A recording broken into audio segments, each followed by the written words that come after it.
ઓ માયા શાહપુરા મારા ચૌહાણ ઠાકોર પરિવારની ખબર્યું લેજે માં। જય માતાજી મિત્રો, સ્વાગત છે તમારા ના બ્લોગ મિત્રો। આજે આપણે જવાન છે સુરેશ ઝાલાના ઘરે, તો વિડીયો પ્લીઝ કન્ટિન્યુ જોજો। જય માતાજી। તો જુઓ અમારા વિનોદભાઈ, જય માતાજી। અને આ છે મારા લાલભાઈ કમાણા ઓર્ગેનાઇઝર છે, અને આ છે અમારા સાઉન્ડ વાળા ભાઈ દગાવડિયાના જવાન છે ગાઈસ નોદોલ સુરેશ ઝાલાના ઘરે। તો ચાલો આપણે વિડીયોની શરૂઆત કરીએ, વિડીયોમાં બને રહેજો। જય માતાજી।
તો મિત્રો તમે આતુરતાથી જે કલાકારની વાટ જોતા હતા એ આપણે સુરેશ ઝાલાના ઘરે આવી ગયા છીએ। તો હવે આપણે ગાડી પાર્કિંગ કરી દીધી છે। હવે સામે તમને જોવા મળશે સુરેશ ઝાલાની ગાડી ક્રેટા પડી છે, અને સામે તમને સુરેશ ઝાલાનું ઘર છે। મિત્રો હવે આપણે સુરેશ ઝાલાના ઘરમાં જઈશું અને ચા પાણી કરશું।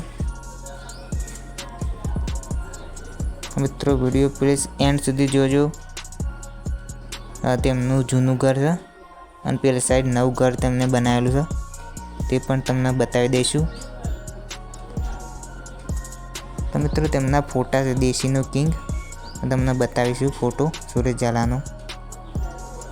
તો તેમના દાદી આ તેમનો ફોટો જો ગાઈસ, દેશીનો કિંગ સુરેશ ઝાલાનો ફોટો છે।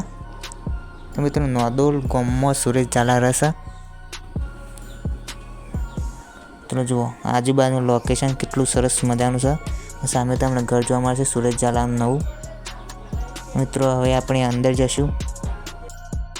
તો મિત્રો સુરેશ ઝાલા દેશીનો કિંગ ટકતો મોરલો કહેવાય છે। મિત્રો અત્યારે તેમના ઘરમાં આપણે બેઠા છીએ। મિત્રો એસીની પણ ખૂબ સરસ સગવડ છે અને બેસવાના રૂમ પણ ખૂબ સરસ છે। અંદરનું લોકેશન જોઈ શકો છો, સુરેશ ઝાલાનું આ જૂનું ઘર। મિત્રો પેલી સાઈડ નવું પણ તેમને બનાવેલું છે ઘર। અમારા લાલભાઈ કમાણા ઓર્ગેનાઇઝર છે। તો મિત્રો તેમને આ જે મળેલી જે કપ જે હોય ને તેમને મળેલા બધા કપ જુઓ, ઇનામ બધો ઇનામ મળેલો છે. જે ગાવા જતા પ્રોગ્રામ બધો ઇનામ જુદો સામે ઓરિજિનલ બધા તમને જોવા મળશે. તેમના ફોટો હોય, તેમના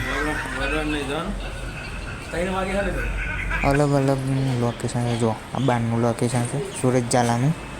મિત્રો આ એમનું વચ્ચેલો રૂમ છે. જો વચ્ચેલું ઘર સુરત ઝાલાનું. તો મિત્રો આ હતું સુરત ઝાલાનું ઘર. તો મિત્રો હવે વિડીયો પૂરો કરીએ છીએ. તો જય માતાજી.